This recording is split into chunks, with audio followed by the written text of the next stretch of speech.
You have to have the capacity to imagine your future, not just in terms of your dreams, but in terms of specific vision for what your life could look like as you age 10 years from now, 30 years from now, 50 years from now. You want to have concrete images in your mind about where you're going and how you're going to get there. I have a couple of key friends that I'm close with who have pretty rocky relationship with their parents or who have no relationship with their grandparents. And when they think about their marriage, one of the things that's been healing and helpful to them is actually to interact with people in their 70s who have warm and healthy marriages, to interact with people in their 60s who are the grandparents that they would like to be, to interact with people in their 50s who are stewarding the end of their career in a really powerful and compelling way. That you can't imagine or dream with ingredients that you haven't personally seen or been exposed to. Just like when you dream at night, you're always compiling random bits of what you've seen throughout the day, and your mind is bringing those to the front of your dreams. Likewise, when we daydream, we need to be able to compile different pieces, different pictures of who we are and what we've seen to help us imagine ourselves in the future. And that vision that we have for the future is actually, I think, the most energizing way that we're motivated to do the work we need to do, both internally, emotionally, intellectually, mentally, spiritually, physically, financially, vocationally. That vision is what drives and rightly propels us to work hard. There's a proverb I want to share with you. This is Proverbs 29:18. Where there is no prophetic vision, the people cast off restraint, but blessed is he who keeps the law. Where there's no vision, the people are discouraged, is in the way you could translate that. Or where there's no vision, the people shrink or they cast off restraint.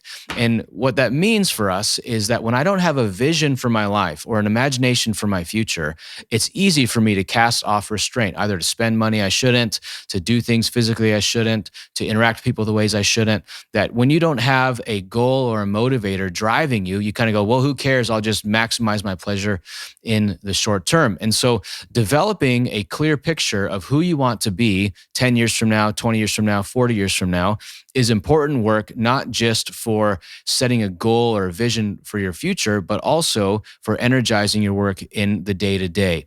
And that vision needs to be developed through a few ways. Number one is by exposing yourself and your life to key, wise, mature, older people that you go, what they're doing in their 70s is what I want to be doing in their 70s. And you imagine yourself like them, but you. You want to be around wise, healthy people that you go, what they're doing as grandparents in their 60s, that's what I want to be doing as grandparents in my 60s. One of my resolutions that I have that motivates my day-to-day work is resolved to never have my grandchildren need to spend an hour in daycare.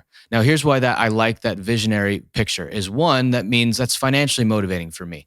I want to make and spend money such that my wife and or I are freed up to be really present grandparents. It's financially motivating. Number two, it's relationally motivating. I want to have the relationship with my kids such that when they are in their 30s, they are going, I would love for dad and mom to be around. I would love for them to spend time with my kids.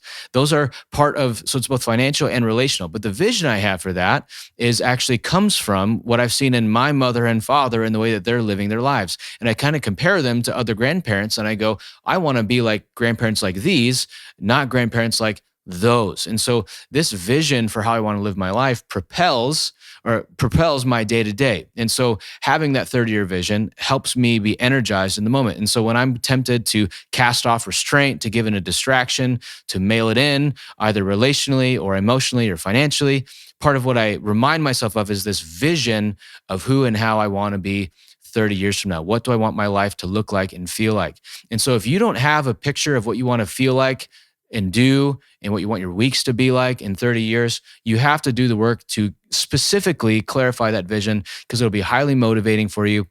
It'll help you resist the temptation to cast off restraint and will energize you to be the man that God's calling you to be this week and this month because you know the life you want to live 20, 30 years from now. And so for those of you who don't have healthy parents or don't have healthy grandparents, one of the most important things you can do is get around mature, healthy God honoring, God fearing people in their 40s, 50s, 60s, and 70s, because actually being around those people, especially through the church, is going to be really formative and help you imagine your marriage, help you imagine your parenting, help you imagine your financial life, such that it gives clarity to what really matters for you to do this week, next month, next semester. So develop a clear vision for your future, develop a clear vision for what you want your life to look like, and make steps today and next week that'll help you get there.